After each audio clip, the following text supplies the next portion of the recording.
Shatamanam Bhavati serial episode 1277 23rd May 2025 ఏం జరిగిందో చూద్దాం. శారద నీలిమతో, ఈరోజు ఎవరో అనామకుడు నీ మెళ్ళలో తాళి కట్టి నిన్ను అనుమానించి వదిలేశాడు అని ఒక పిట్ట కథ కట్టు కథ చెప్పారు. దాన్ని ఆవిడ గారు కూడా నమ్మింది. అక్కడితో వదిలేసింది కాబట్టి సరిపోయింది. తీరా వాడెవడో తీసుకురండి, చూపించండి అని అంటే మన పరిస్థితి ఏమయ్యేది? ఏం చెప్పాలో తెలియక నన్ను నేను తిట్టుకుంటున్నాను అని అంటుంది శారద. అప్పుడు నీలిమ, పెద్దమ్మ ఏం మాట్లాడుతున్నావు నువ్వు అంటే, ఏంటే నీ గదిలో మాట్లాడే స్వాతంత్రం కూడా నాకు లేదా అంటుంది శారద. ఈలోగా భాను అక్కడికి వస్తుంది. అప్పుడు నీలిమ, ఏంటి భాను ఇలా వచ్చావు అని అడిగితే శారద, అదేంటమ్మా అలా అడుగుతావు, ఇదంతా వాళ్ళిళ్ళు, ఈ ఇంటికి ఆవిరిగాడు కోడలు ఊర్మిళాదేవి తర్వాత అంతటి మనిషి, తనని ఎందుకు వచ్చావని మనం అడగకూడదు అంతే కదా భాను అంటుంది శారద. చూడండి, మీ మాటల్లోని భావాన్ని నేను అర్థం చేసుకోలేను అని అనుకోకండి, కానీ మీరు పెద్దవాళ్ళు కదా, కొన్ని విషయాలు మీరే ఆలోచిస్తే బాగుంటుంది అని నాకు అనిపిస్తుంది. మీ ఇంట్లో మాకు ఆలోచించే అవకాశం ఆస్కారం లేదు, కానీ ఇంతకీ నువ్వెందుకు వచ్చావో చెప్పమ్మా అంటుంది శారద. నేనిప్పుడు మీతో ఏం చెప్పడానికి రాలేదు, నేను ఇప్పుడు ఆలోచిస్తుంది నీలిమ భవిష్యత్తు గురించి, తన గురించి అని అంటుంది భాను. అప్పుడు శారద, బాగుందమ్మా, నువ్వు మా నీలిమను చూస్తేనే మండిపడిపోతావు అని అనుకుంటాం, నువ్వు తనకి ఎదురొస్తేనే మేము భయపడతాం, అలాంటిది నువ్వు తన గురించి ఆలోచిస్తున్నావు అంటే చాలా ఆశ్చర్యంగా ఉందే అంటుంది శారద. అప్పుడు భాను, ఒకప్పుడు నీలిమ ఎలా ప్రవర్తించేదో మీకు తెలీదు, కానీ ఆవిడ పెట్టిన బాధలన్నీ భరించిన మనిషిని నేను, అందుకే నేను ఎలా ప్రవర్తిస్తున్నానో నాకు తెలుసు. అయినా ఇప్పుడు దాని గురించి నేను మాట్లాడడానికి ఇక్కడ రాలేదు. ఇన్ని రోజులు నీలిమకి పెళ్ళైన సంగతి నాకు తెలీదు, ఇప్పుడే తెలిసింది అని భాను అంటే, నీలిమ, భాను, ఈ సంగతి నీ దగ్గర అందరూ ఎందుకు దాచారో కూడా చెప్పారు కదా, ఇప్పుడు మళ్ళీ కొత్తగా అడుగుతున్నావేంటి అని అడుగుతుంది నీలిమ.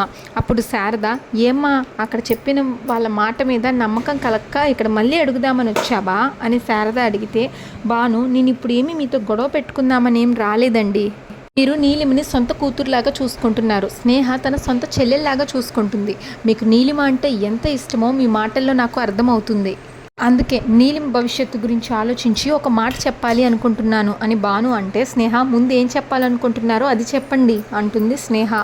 అప్పుడు భాను, నీలిమ ఇన్ని రోజులు ఇక్కడ ఉంది అంటే ఒక స్నేహితురాలిగా ఇక్కడ ఉంది, అందులో ఎలాంటి అభ్యంతరం లేదు, కానీ ఇప్పుడు నీలిమకి పెళ్ళై తన భర్త తన్ని వదిలేశాడు అని తెలిసింది, అలా ఎందుకు వదిలేస్తారు, మనస్పర్ధలు వస్తేనే కదా భర్త ఒక ఆడదాన్ని వదిలేసేది.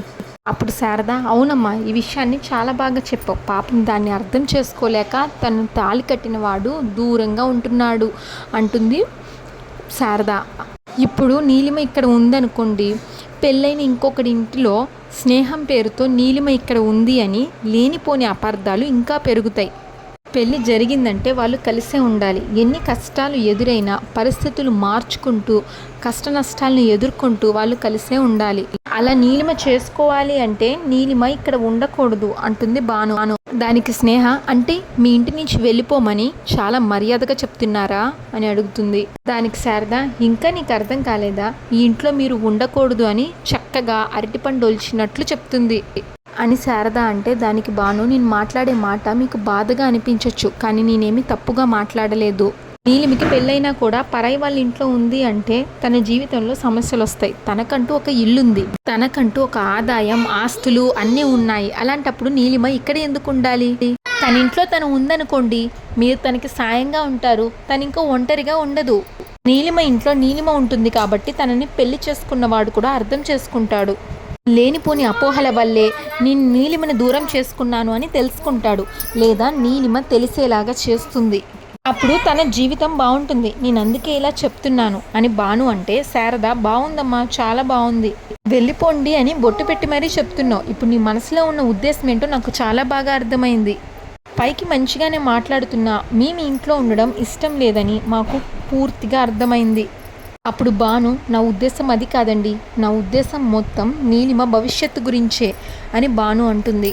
అప్పుడు నీలిమ, పెద్దమ్మ ఇంకా మీరెవరు ఏమీ మాట్లాడద్దు, చూడు భాను, నువ్వు ఇదంతా నా గురించి ఆలోచిస్తున్నావని నాకు అర్థమైంది, నేను ఇక్కడ ఉండడం మంచిది కాదు అని ఇప్పుడే నాకు తెలిసింది, తప్పకుండా నేను ఇక్కడి నుంచి వెళతాను, నేను పెద్దమ్మ అక్క రేపు మార్నింగే వెళ్ళిపోతాం, నేను ఎక్కడ ఉండాలో ఎలా ఉండాలో కూడా నిర్ణయం తీసుకున్నాను, తప్పకుండా అలానే ఉంటాను అని అంటుంది నీలిమ. అప్పుడు స్నేహ, నీలిమ అది కాదు నువ్వు అని అంటే, చెప్పాను కదా మీ ఎవరు మాట్లాడొద్దని అంటుంది నీలిమ. చెప్పాను కదా మీ ఎవరు మాట్లాడొద్దని, మన ఇంటికి వెళ్తున్నాం మనం అంతే అని నీలిమ అంటుంది. అప్పుడు భాను, నేను ఇది కోపంతో చెప్పట్లేదు, నీ భవిష్యత్తు బాగుండాలని చెప్తున్నాను అంటుంది భాను.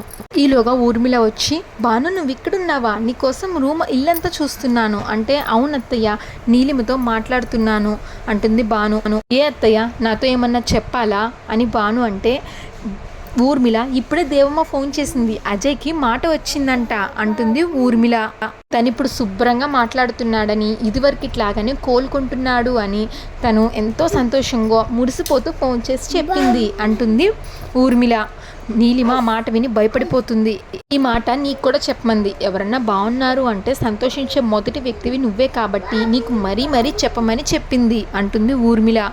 నీలిమ తన మనసులో, అమ్మో అజయ్కి మాట వచ్చిందంటే తన పరిస్థితికి కారణం నేనే అని ఈ పాటికి దేవమ్మకి చెప్పే ఉంటాడు, ఇప్పుడు నా పరిస్థితి ఏంటి. అప్పుడు భాను, పోనీలేండి అత్తయ్య చాలా మంచి మాట చెప్పారు, పాపం చెట్టంత కొడుకు అలా అయిపోయినందుకు దేవమ్మ ఎంతగానో బాధపడింది, ఇప్పుడు తన బాధ తీరింది కదా అని అనుకొని ఊర్మిళ భాను ఇంకా రూమ్లో నుంచి వెళ్ళిపోతారు సంతోషంగా. ఇంకా వాసు బాల్కనీలో నుంచొని ఇలా ఫోన్లో మాట్లాడుకుంటూ ఉంటాడు. ఏంటండి ఇది, గవర్నమెంట్ ఒక ప్రాజెక్ట్ ఇస్తుందంటే అది తన సొంత ప్రయోజనాల కోసం కాదు, ఊరు ప్రయోజనాల కోసం. మేమందరం ఎంతో కష్టపడి దోసపాడుకి ప్రాజెక్ట్ వచ్చేలాగా చేశాము, ఇప్పుడు ఆ ప్రాజెక్ట్కి అడ్డుపడటం ఏంటి, వినడానికి చాలా ఆశ్చర్యంగా ఉంది. అయినా ఊరు బాగుపడాలి అని ఊర్లో వాళ్ళందరూ కోరుకోవాలి, అలాంటిది అక్కడి మనుషులే అడ్డుపడుతున్నారు అంటే దాన్ని చూస్తూ ఎలా ఊరుకుంటాం. మీరేం భయపడకండి, రేపే నేను అక్కడికి బయలుదేరి వస్తున్నాను, ఆ ప్రాజెక్ట్ కంప్లీట్ అయ్యేంత వరకు నేను అక్కడే ఉంటాను అని అంటాడు వాసు. ఈలోగా అక్కడికి ఊర్మిళ మనోహర్ వస్తారు, పార్దు కూడా. ఎవరు అడ్డుకుంటారో ఎలా ఆపుతారో నేను చూస్తాను అని వాసు అంటాడు. ఇంక వాసు ఫోన్ పెట్టేస్తాడు. ఏంటన్నయ్య అంత సీరియస్గా మాట్లాడుతున్నారు, ఏమైంది అని అడుగుతుంది ఊర్మిళ. అప్పుడు భాను వాళ్ళ నాన్న వాసు, ఏముందమ్మా 10 మందికి మంచి జరుగుతుంది అంటే ఏడ్చే వాళ్ళు కూడా ఉంటారు కదా, ఇప్పుడు దోసపాడులో కూడా అదే జరుగుతుంది. మనోహర్, అరే అసలు విషయం చెప్పకుండా మిగిలింది చెప్తావేంట్రా అని అడిగితే, అదేరా గవర్నమెంట్తో మాట్లాడి దోసపాడుకి ప్రాజెక్ట్ తీసుకొచ్చాం కదా, దానికి అన్ని అనుమతులు వచ్చాయి, ఈక్వేషన్స్ కూడా అయిపోయాయి, ఇప్పుడు పని మొదలయ్యే సమయానికి కొంతమంది మా స్థలం మించే రోడ్డు వెళ్ళాలి, మేము మా స్థలం ఇవ్వము అని అడ్డు చెప్తున్నారు. ఇప్పుడు ఆ ప్రాజెక్ట్ ఏమవుతుందో అని ఊర్లో అందరూ భయపడుతున్నారని ప్రెసిడెంట్ గారు నాకు ఫోన్ చేశారు అని అంటాడు వాసు. డిస్ట్రిక్ట్ రెవెన్యూ ఆఫీసర్గా నేనే అక్కడికి వెళ్ళి ఆ పనంతా పూర్తయ్యేంత వరకు అక్కడే ఉందామని నిర్ణయించుకున్నాను అంటే, చాలా మంచి నిర్ణయం చెప్పారన్నయ్య, కానీ ఇంత చిన్న విషయానికి మీరు అక్కడి వరకు వెళ్ళడం ఎందుకు. మినిస్టర్ గారితో నేను మాట్లాడతాను, మీరు ఆయనతో ప్రాబ్లం ఏంటో క్లియర్గా చెప్పండి, ఒక్క మాట ఆయన చెప్పారు అంటే ఇంకా ఆ ప్రాజెక్ట్ని అడ్డుకునే వాళ్ళు ఎవరుంటారు చెప్పండి అంటుంది ఊర్మిళ.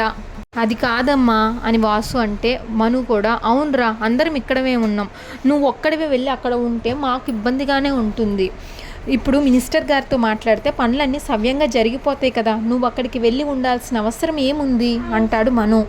ఇబ్బంది పెట్టే వాళ్ళు పేర్లేంటో చెప్పు, నేను మినిస్టర్ గారితో మాట్లాడతాను అని అంటే, వాసు లేదురా పెద్దవాళ్ళు ఫోన్ చేసి చెప్పినా ఇలాంటి గ్రద్దలు ఎలా అడ్డుపడాలో అలానే అడ్డుపడతారు, ముందు మినిస్టర్ గారి ముందు సరే అంటారు, తర్వాత వాళ్ళు వేరే మార్గాన్ని ఎంచుకుంటారు అడ్డుపట్టడానికి, నేను అక్కడికి వెళ్ళి ఉంటేనే అక్కడ ఎలాంటి గొడవలు జరగకుండా నేను చూసుకోగలుగుతాను, నా డ్యూటీ నేను చేస్తాను, మరీ అంత అవసరమైతే అప్పుడు నేను చెప్తాను, రేపు పొద్దున్నే నేను బయలుదేరుతాను అని వాసు అంటే, మరొకసారి ఆలోచించండి నాన్న అంటాడు పార్దు.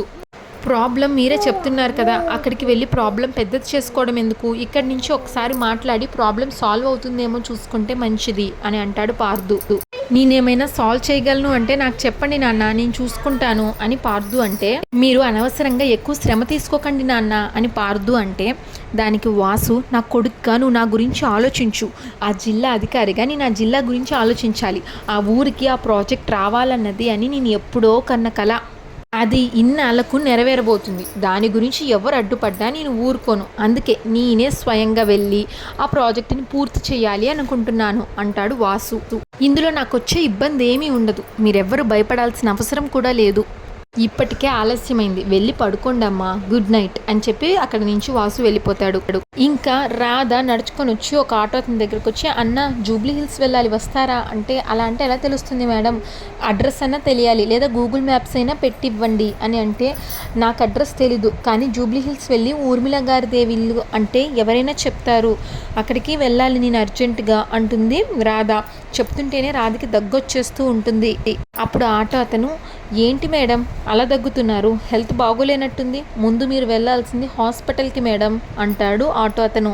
అప్పుడు రాధ, లేదు ముందు నేను అక్కడికి వెళ్ళాలి, నాకేమైనా పర్వాలేదు, ముందు నేను అక్కడ అర్జెంటుగా ఒక వ్యక్తిని కలవాలి అంటుంది రాధ.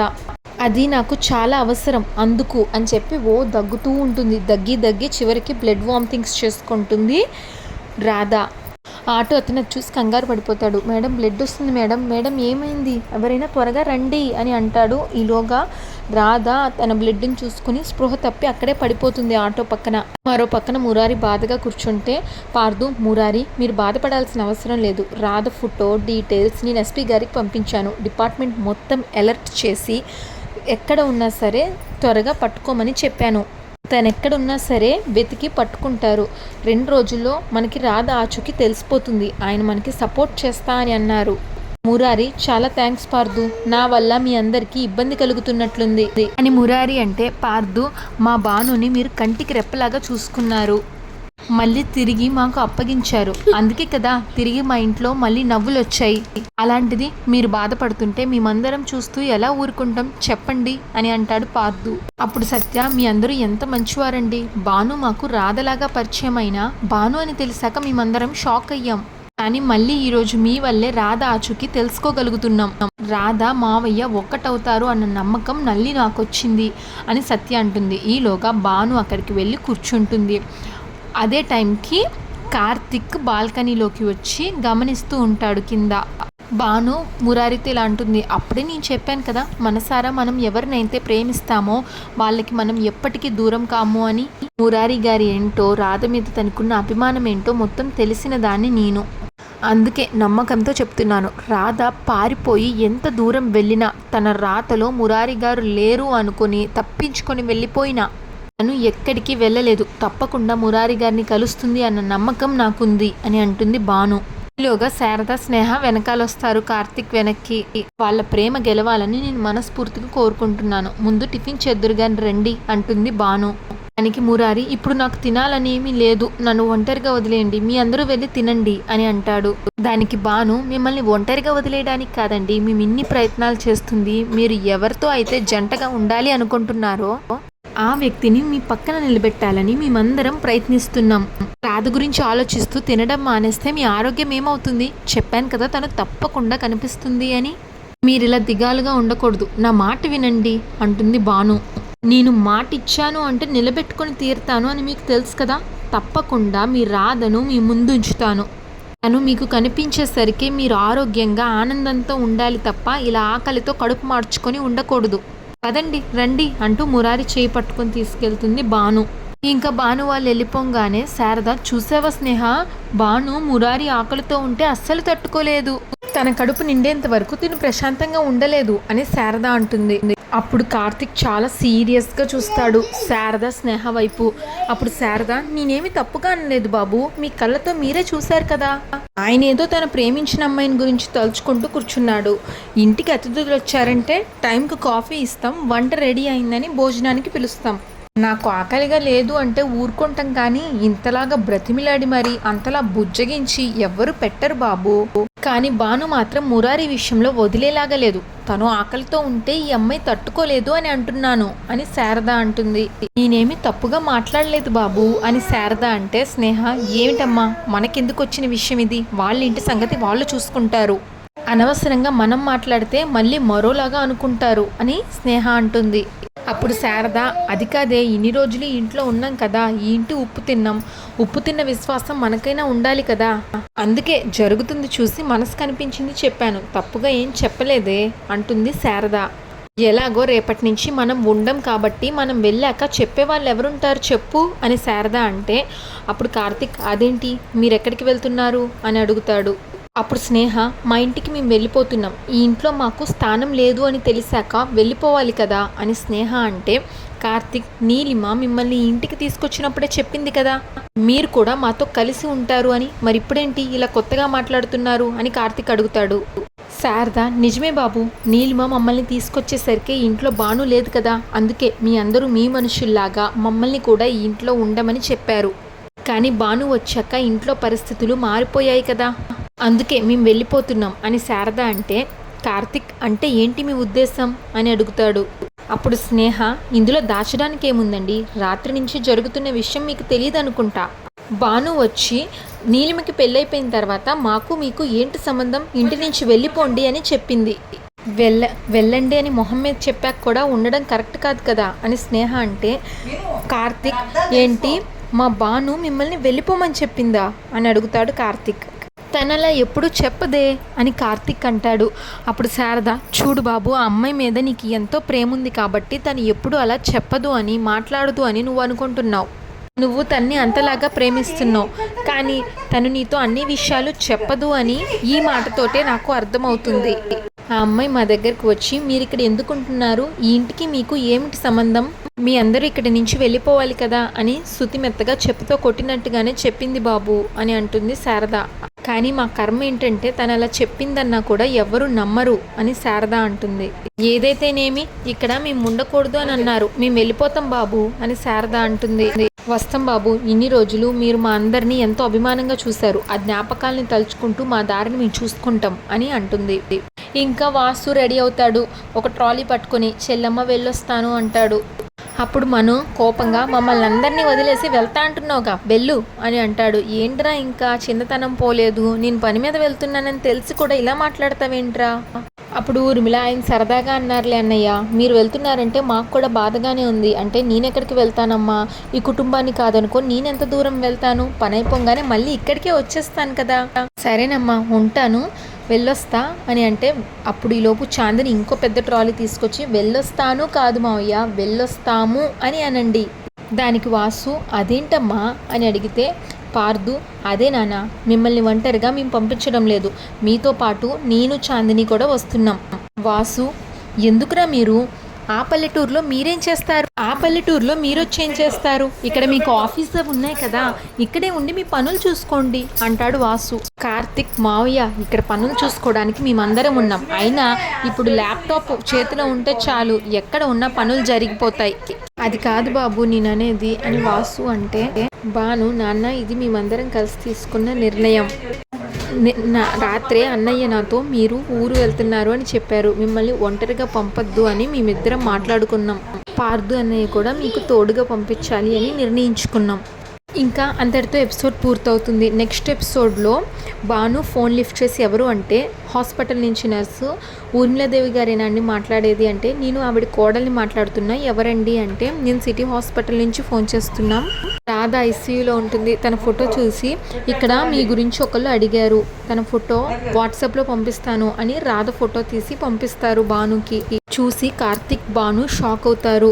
ఐసీయూలో ఆక్సిజన్ మాస్క్ పెట్టుకొని ఉంటుంది రాధ. అంతటితో ఎపిసోడ్ పూర్తవుతుంది. శతమాన భవతి సీరియల్ రెగ్యులర్ ఎపిసోడ్ కోసం మా ఛానల్ని సబ్స్క్రైబ్ చేసుకోండి. ఈ ఎపిసోడ్ పైన మీ అభిప్రాయాన్ని తప్పకుండా కామెంట్ చేయండి. Thanks for watching.